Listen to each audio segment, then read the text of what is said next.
Shalom. This is Hawud. So I'm watching Judah's video. The one I forgot the name of it. He's sitting in the car. And he's talking about the guy, the brother that made the video on him. And it's funny because some guy left me a couple comments, calling me names like a liar and everything. And then he posted a video of Ronald Reagan on my page, which I don't know why he did that. I don't know because I never did any videos about Ronald Reagan, and he was just, it was crazy, and I went on his page, and it's like, really?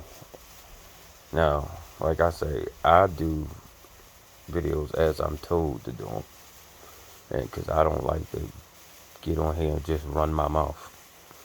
So when I get something and the Father told me to bring it out, I'll bring it out. But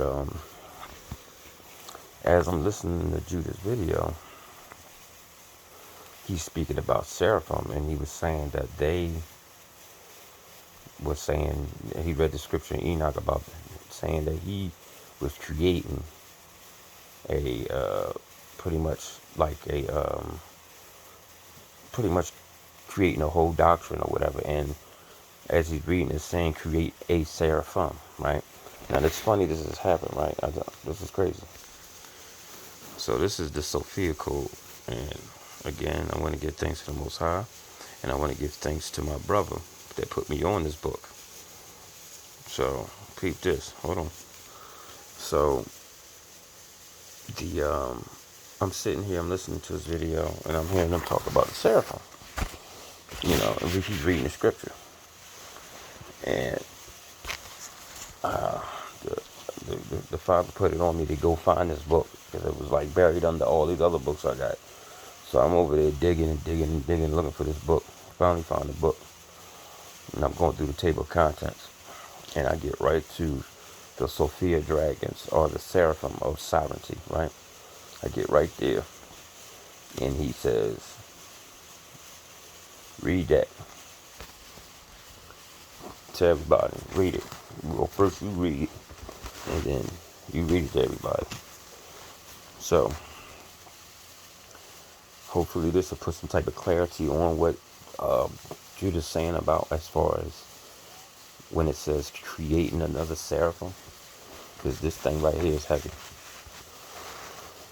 And again, my thing is this, y'all coming at our brother that's teaching. You could say he's doing something wrong, but at least he's doing something, and it's not wicked.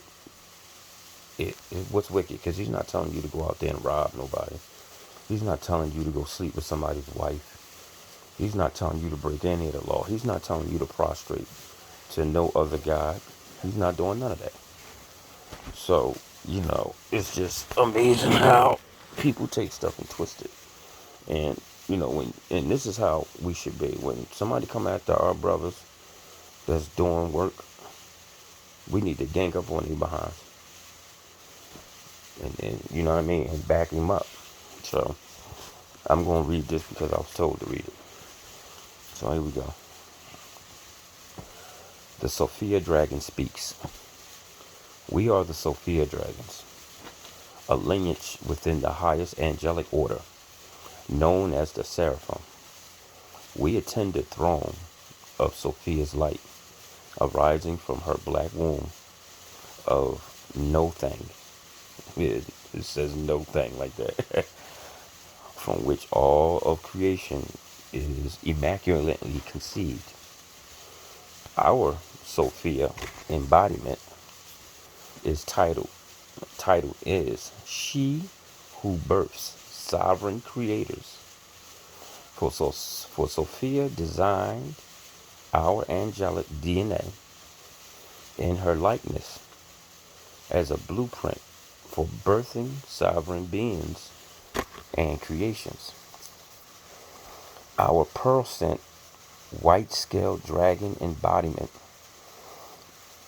is the most recognizable crystalline form of the Sofia dragon lineage.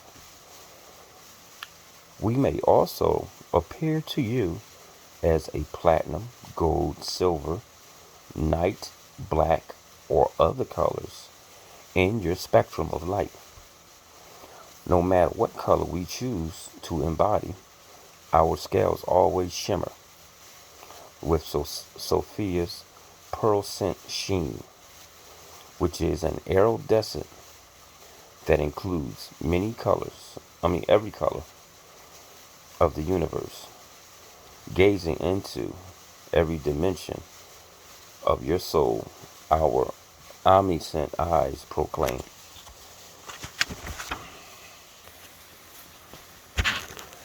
Your sovereignty unto the ends of creation. We have 4 sets of feathers, white wings that continually appear and dissolve from your sight in figure 8 flight patterns. So you heard that, right? So the wings appear and dissolve from your sight in figure 8 flight patterns. Yeah, flight patterns. Think about that.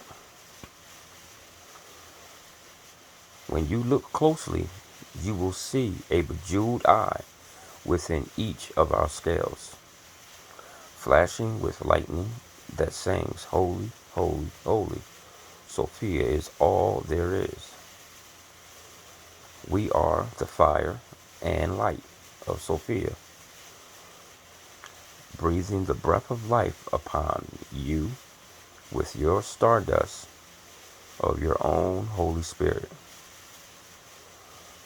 There are 2 white Sofia dragons, creatrix. Hold on, y'all. Let me see. There are 2 white Sofia dragons, creatrix mothers, that are the chief seraphim of our angelic order, ever spiring within the sacred heart of Sophia's light. The seraphim are the double helix blueprint for gestating and birthing all of creation. There is no known being or end to their bodies. With innumerable white feathered wings whirling in and out of their scales, they continually sing the rapturous songs of Sophia to birth new universes into form. All Sophia dragons originate from these 2 creatrix mothers. Therefore, we are inclined to work together in pairs when activating initiates.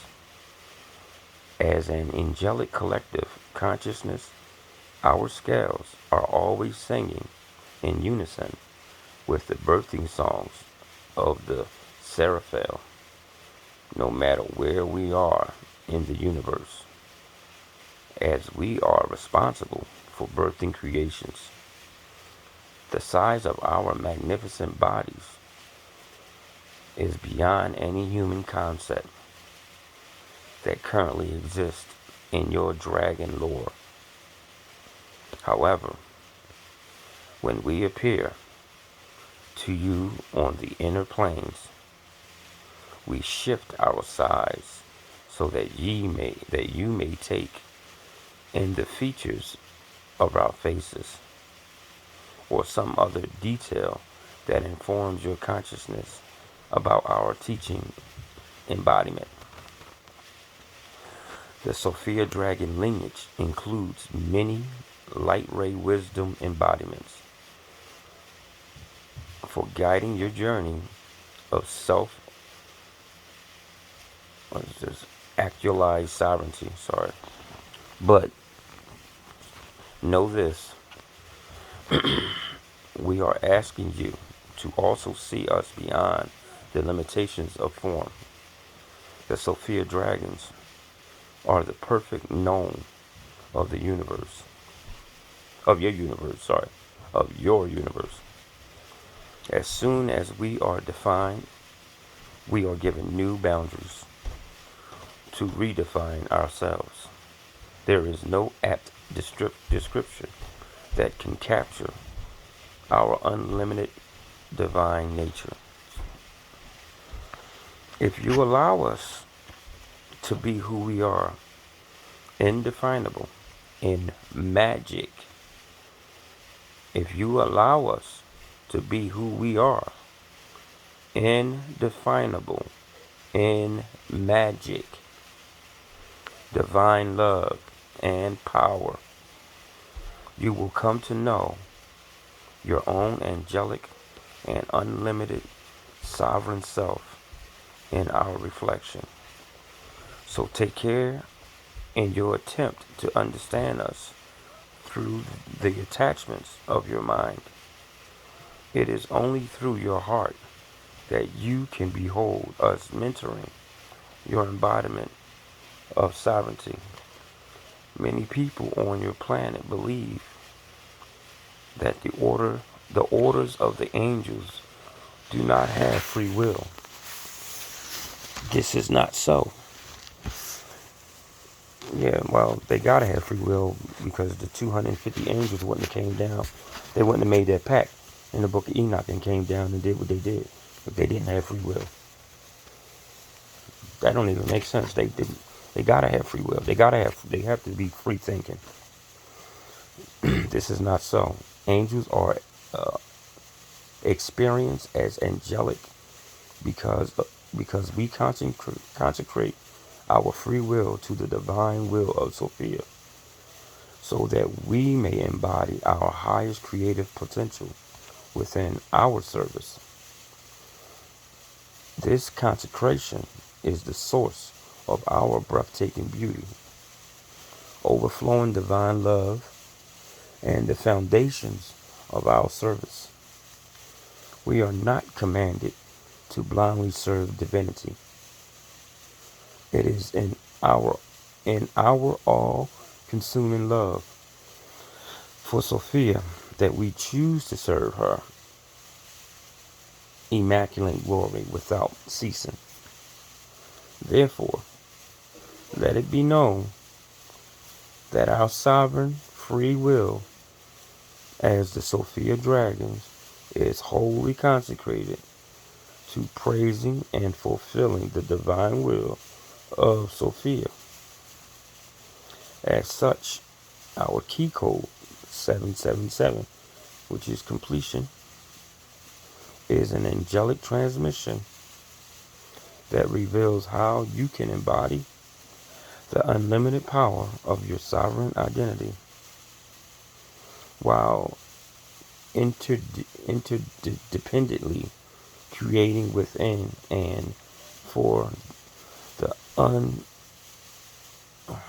unified field of Sophia's one self. So, that pretty much was the description of what a seraphim does and what they say they do. This is in the Sophia Code. I'm going to see if I can find something else on it. Just give me a second. Okay, so I have this. Hold on. Well, this is it. It's called the Cosmic Serpent. And this is the book, The Great Cosmic Mother. And I'm going to start reading. Okay. This is oh wow, that's a good one. Pelagian. Pelagian. Pelagian creation myth. Alright. So this is a creation myth from the Pelagian. Or something like that. I'm trying to get this phone right. My asthma's acting up real bad. In the beginning, Uraname,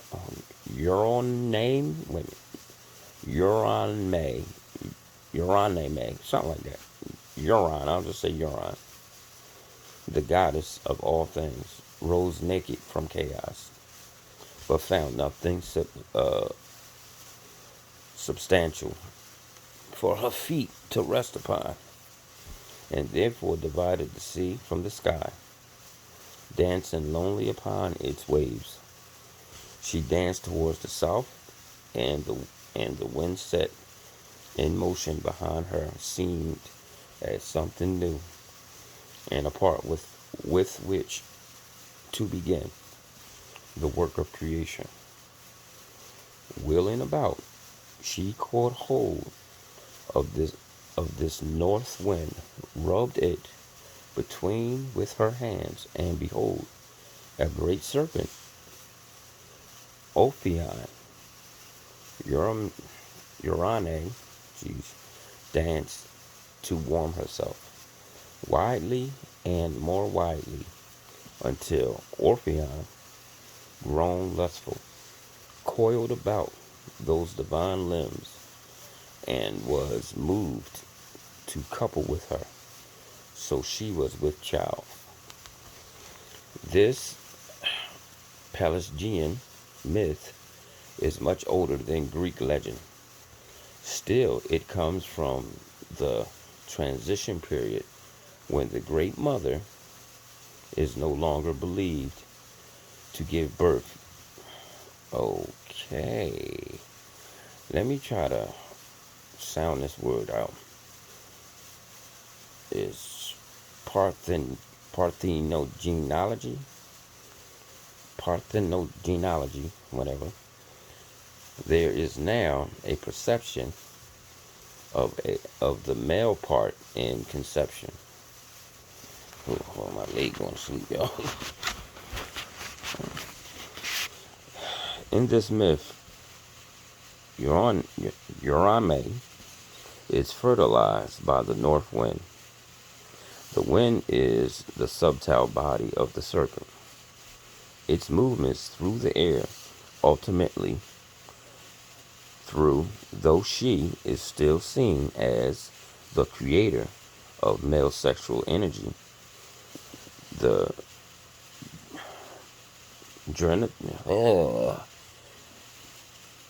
generative force of the wind, and the great serpent as a emanation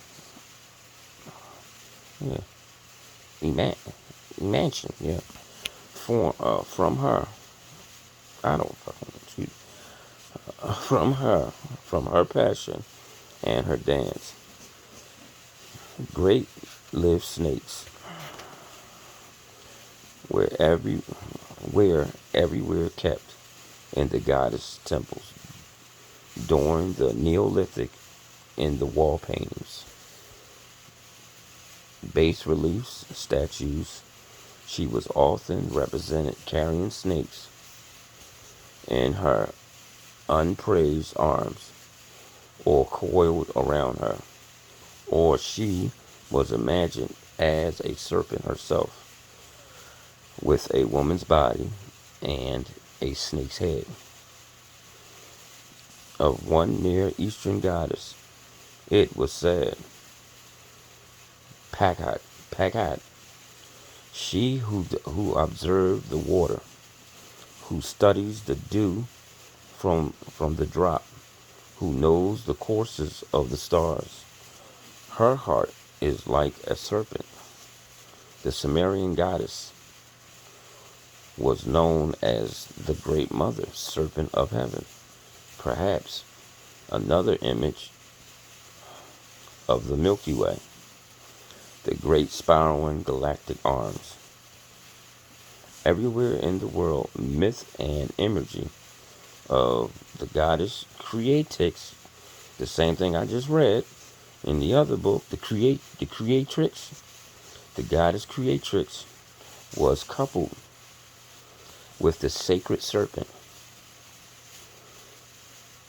In Egypt, she was the cobra goddess.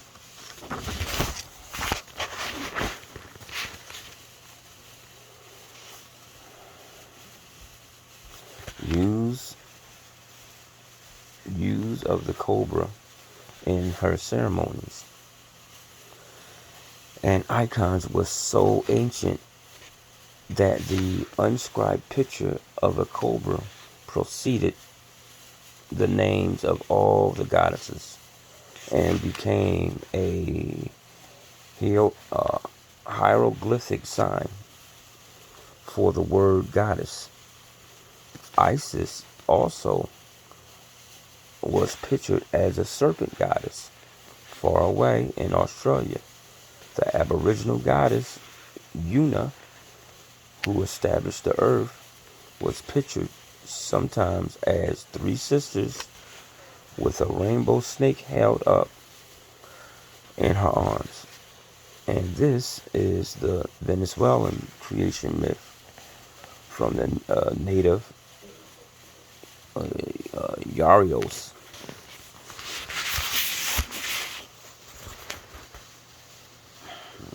At first, there was nothing. Then Puana, the snake who came first, created the world and everything in it. Kuma was the first person to people the land. Everything sprung from Kuma, and everything that the Yarios do was established by her. Australia, Venezuela, and ancient Middle East. The distribution of the goddess and her serpent is global.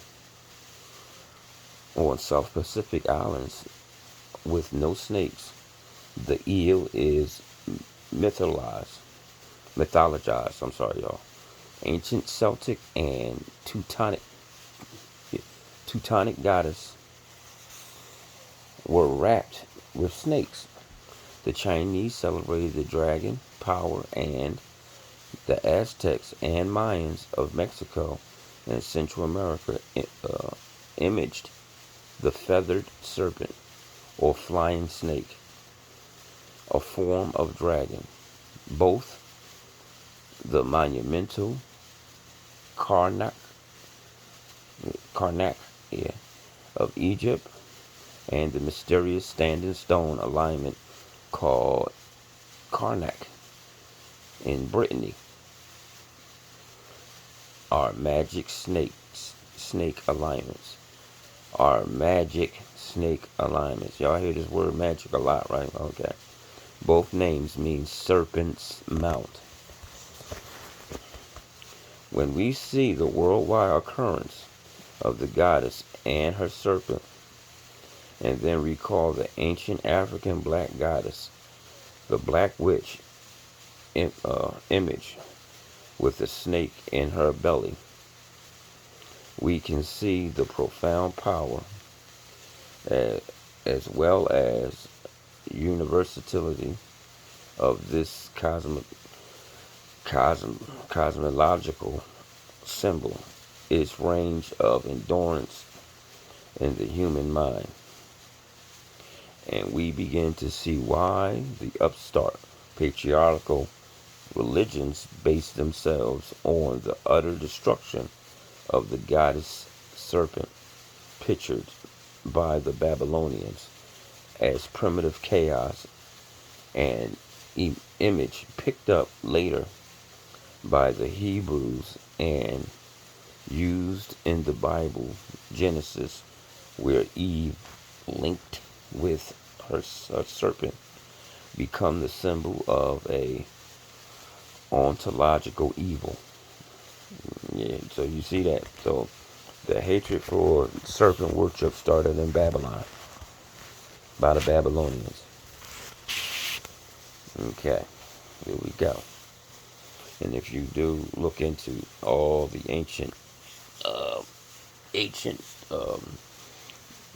ways that people used to worship, it had a serpent involved with it. It literally did. And there's scriptures in the Bible where, like one scripture where David is crying out to the Most High, and when he describes what he's doing, he's turning into a giant serpent, a dragon. Right there in the Bible. He tell you that. Because I don't know too many animals that smoke come out their nose and out their mouth. There's only one I know that does that. Well, two, actually, but that's a serpent, too. Godzilla and a dragon. Alright, so where was I at? Okay, then Hebrews, and used in the biblical Genesis, where Eve linked with her serpent become the symbols of ontological evil. Among patriarchal Hebrews, the serpent was portrayed as Samuel, the brother of the evil first woman Lilith. I never read that. Hold on. I gotta go back to this. Let me read that again. Among the patriarchal Hebrews, I heard the story of Lilith. Hebrews, the serpent was portrayed as Samuel. Samuel, yeah. The brother of the evil, first woman, Lilith. When Old Testament reformers like Hezekiah went around destroying brazen serpent cults, images made of brass as pagan abominations, what they were really doing was attacking the primordial goddess religion, followed by all their neighbors. The Hebrew patriarchs tried to destroy the world's original, most widespread and enduring religion by branding it as evil and by portraying the mother goddess and her magic snake lover as the source, not of all life, but of wickedness, hated and condemned by their new tribal god Yahweh. To the degree that they were historically successful in this attempt, Western Bibleized people have lost their original concept and memory of what the goddess and her serpent really meant to all people and all time. Well, I'm sorry, but I don't listen. That's not true. No, that's not true because Moses made a serpent on a staff, and remember, whoever the serpent bit, the person lived. So why would he use a serpent if they were going? You see what I'm saying? And then the Mayans were Hebrews. You could see that all day, every day. And there's so many pictures of serpents in there.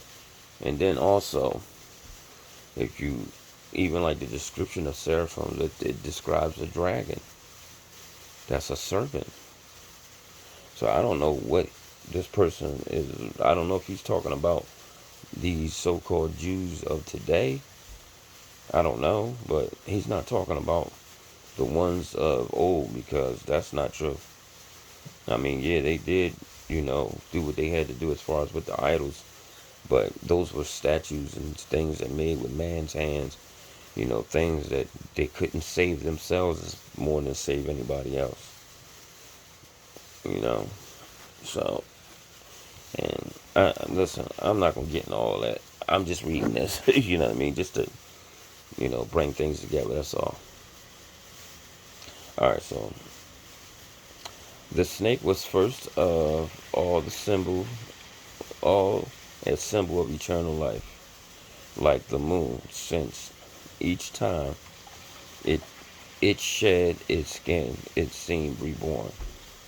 It represented cosmic. Hold on, y'all. It represented cosmic continuity within natural change, spiritual continuity within the changes of material life,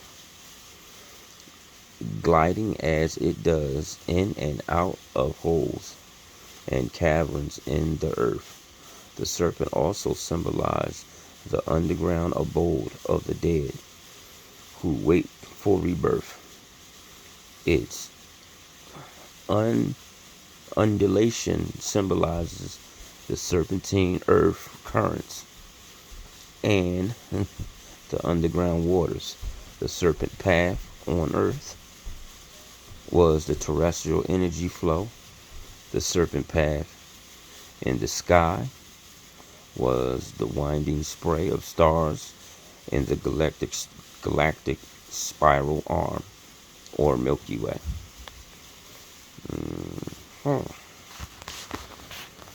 So right there, when they talk about the one on Earth, they're talking about the ley lines. All those, you know. The connection between snakes and birds is evolutionary. The bird species evolved directly out of the... Oh boy, here we go. Alright, I'm going to leave that alone right now because he's about to go to some Darwinism or something. So, let me see. I'm going to see if I can find some more in this other book. Hold on. Now look, y'all. This is not what I was reading. This is one old book I had. It's a book of magic. It's about magic. But it's talking about these men calling angels. As you can see, right? You see it says the first line of the holy book revealed. So right here where it says 292, right? Look. It says, hold on. It says, "D rebuked me not to come again, right, until the book is finished. Prophecies of doom," right? Now, I'm going to go to this. And you see this, look. A headless people to be restored. You see that? That's 3:14. Watch this, look. So this is the book, see? John Dee's 5 Books of Mysteries. Original source of the Enochian magic. Now, do y'all recognize this sigil? Isn't this the same thing that shows up when Doctor Strange do his magic stuff? Look. And isn't these Hebrew characters? Y'all see that, right? Alright, I'm just trying to make sure y'all see what I see. Since it's evil, you know. But yeah, okay. Now, this is not easy to read, so I just want y'all to see how hard it is to read. Okay. Alright, so I'm going to try to read this stuff as much as I can so y'all can hear it. And, you know, and I'll end it from here. End it there, alright? Alright. So, it says, this is 326. It says, E.K. heard a voice out of the fire saying, "Why do the children of men prolong the time of their perfect felicity? Or why are they dedicated to vanity? Many things are yet to come. Notwithstanding, the time must be shortened. I am that I am." Alright, so some of it is in Spanish, I think. Oh, my leg hurting. So I gotta find the English stuff. Alright.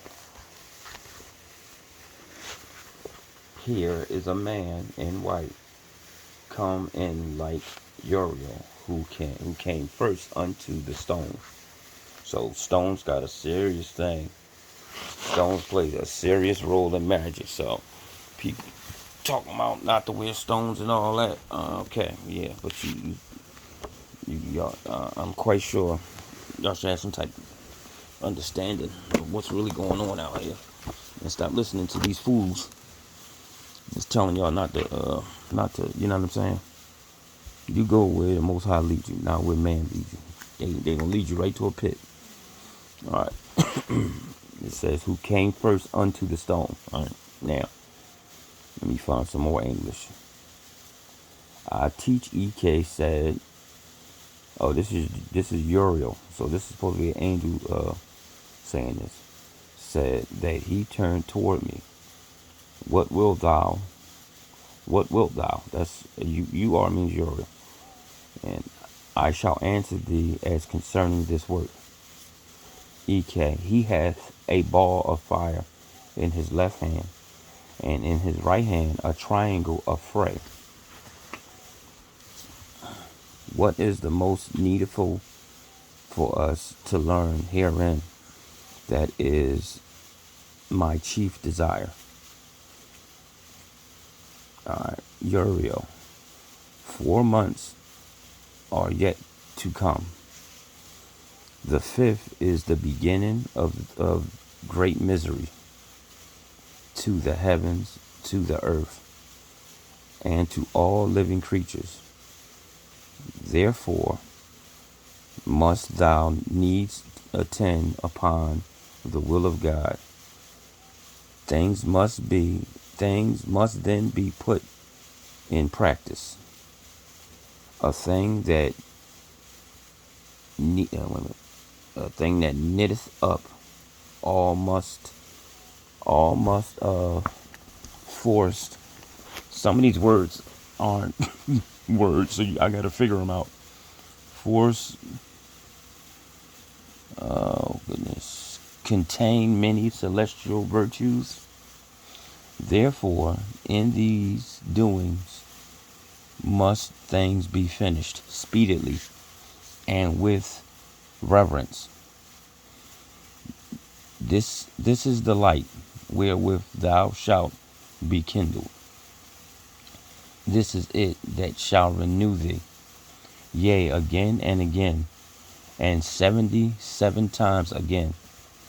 Now remember what I was reading with that Sophia, about the Sophia, about the seraphim. Remember she was talking about the numbers 777. You notice that he says that it says, this is that shall renew thee, yea, again and again, and 77 times again.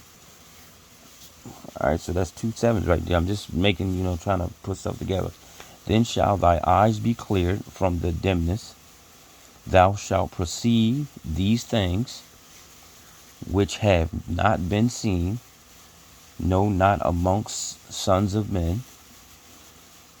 This other have I brought, whereof I will now bestow the 70th part of the first part of 77. The residue shall be fulfilled in and will with. All right, the residue shall be fulfilled in and with thee in. I say, and to gather with thee. Behold, saith the Lord, I will breathe upon men, and they shall have the spirit of understanding. Hello. Huh? What y'all say? Okay. In 40 days must the book of the secrets and the key of this world be written, even as it is manifested to the one of you in sight, and to the other in faith. Therefore have I brought it to the window of thy senses and doors of thy imagination, to the end he may see and perform the theme of God, his abridgment, that shalt thou write down in his proper and sanctified distinctions. It says speedily and reverently. Uriel held up now the triangle of fire.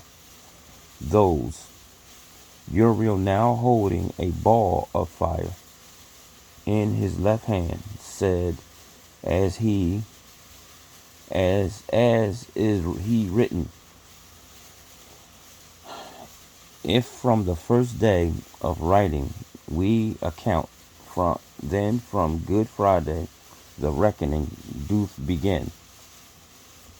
And so in this, the abridgment of time, speaking to, this Jones written. It's like they recording what was being said.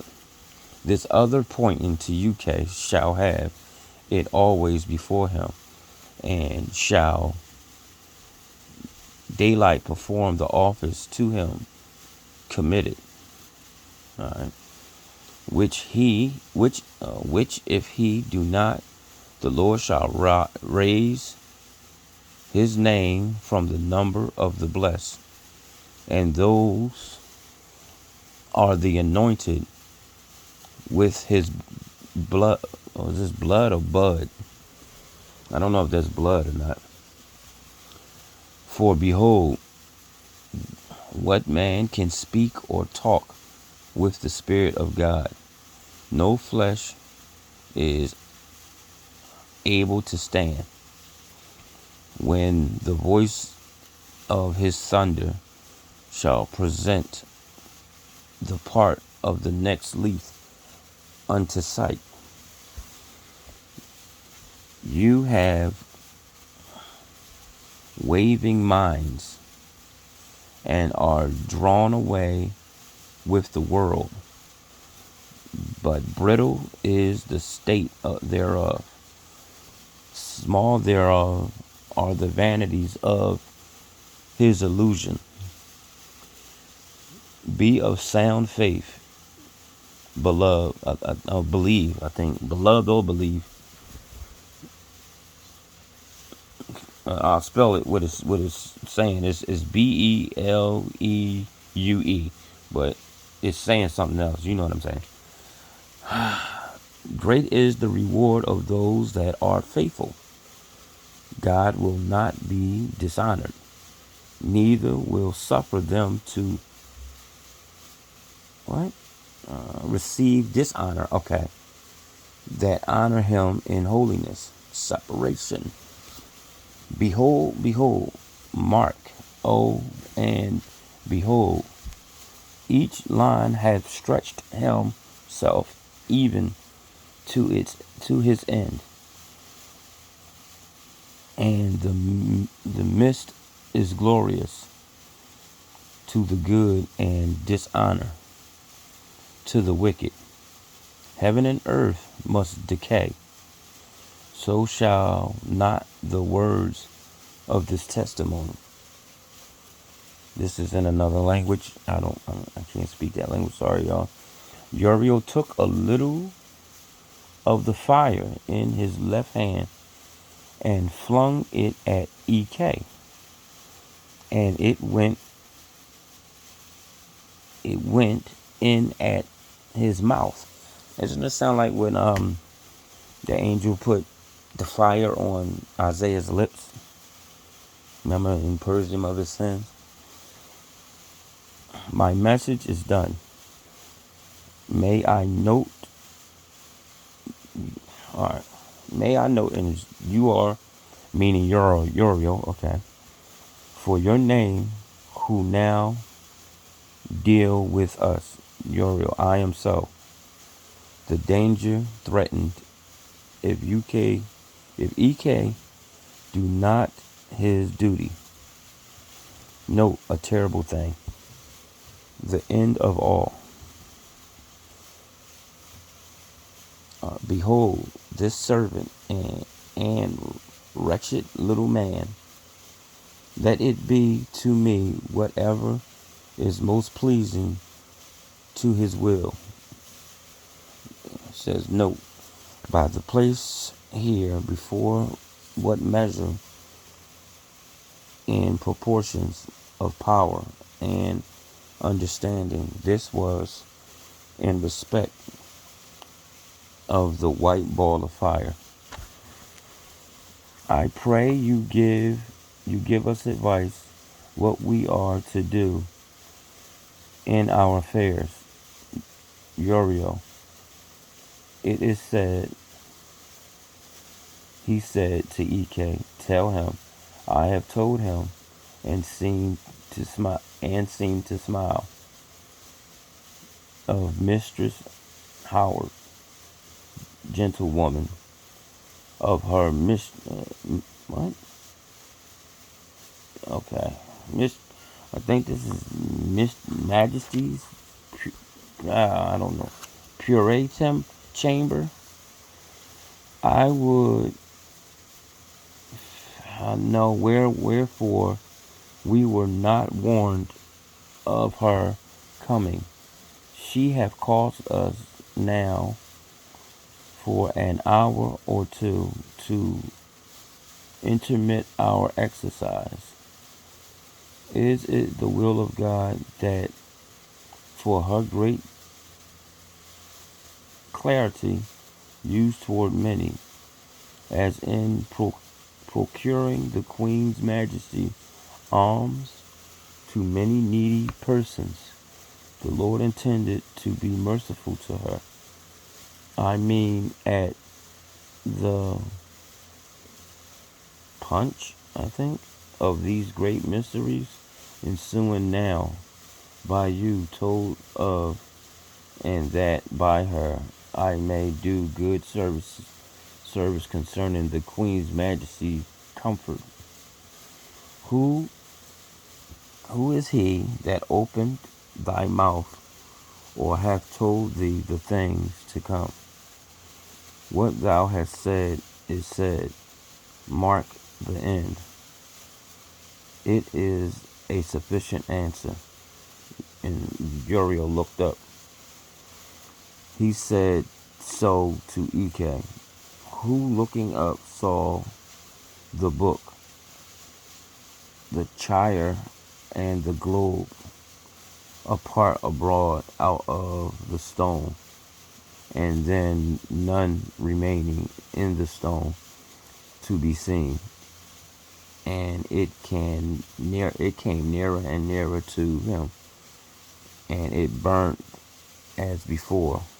Uriel so sat down. What thou seest. The book and writing was made very plain to him. What thou seest, deliver unto him, as it is his will, so be it unto thee. Do thy duty whereunto thou art moved, and it shall be sufficient. Farewell for a time.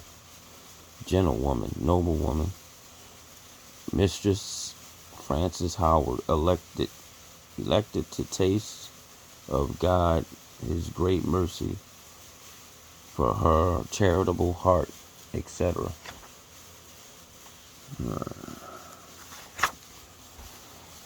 Alright, this is the last thing I'm reading right here. Now is all covered with white cloud, such an one as I saw not yet. We put up the stone and the former book and other furniture appeared upon the table hard by Ek. And he was to write out as he saw, which he began to do, both in character and words. But it was too cumbersome to him, and therefore he wrote only the words in Latin letters. After he had written 28 lines there in that paper book, the first word being Arni, and the last being Na, or Nay. Suddenly, all was taken away out of his sight, and so likewise his understanding of that he had written was quite gone.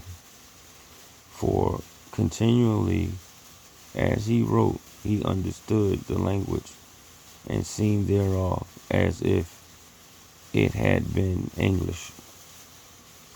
After he finished the second page on the first leaf, I then did copy it out as follows. So there's some Hebrew writing, like a small bit of Hebrew right there. And then this is what he wrote. See, Arne, Va, No, Gotta, Adne, Ox, Va. See, and look, this is how crazy this is. See that? You see what I'm saying? Look. You see how they spell covered? Clouds. Look how you spell clouds. So it ain't me. I'm just letting y'all know. Alright. This was originally numbered, not 1 and the next 2, and so on. These were each crossed out later and renumbered. 49, 1, etc. See the note at the end of the 49th row. Alright. Okay, y'all. Well, this book right here is crazy. This is something you got to really sit back and read and really read. Alright, so I hope y'all enjoyed that. Let me know what y'all think. And I'll talk to you guys. Shalom.